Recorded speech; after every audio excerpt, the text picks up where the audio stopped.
قال صلى الله عليه وسلم: من صلى قبل الظهر 4 وبعدها 4 حرم الله لحمه على النار. من صلى قبل الظهر 4 وبعدها 4 حرم الله لحمه على النار.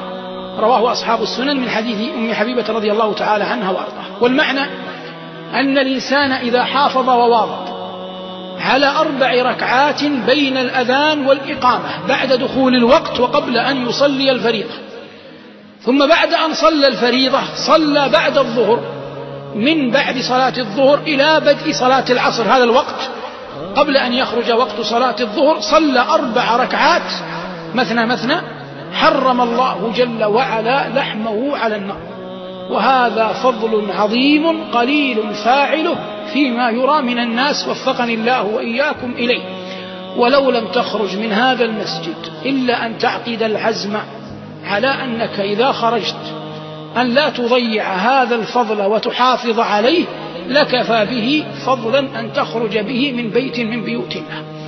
مما حرم الله على النار قال صلى الله عليه وسلم: إن الله حرم على النار من كان هينا لينا سهلا، من كان هينا لينا سهلا حرمه الله على النار.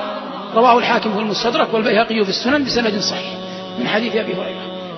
والمقصود من هذا أن الإنسان في تعامله مع الناس ينبغي عليه أن يكون هينا لينا سهلا، ولا يفرق ما بين قرابة وغير قرابة، ما بين مواطن ومقيم، ما بين حاضرة وبادية، ما بين كبير وصغير، وإنما يكون هينا لينا سهلا في سجيته كلها في تعامله مع من حوله، لأن الذي يريد الجنة يضع الأعراف والتقاليد والبيئة المخطئة خلف ظهره، ويضع هدي الله وهدي رسوله صلى الله عليه وسلم بين عينيه.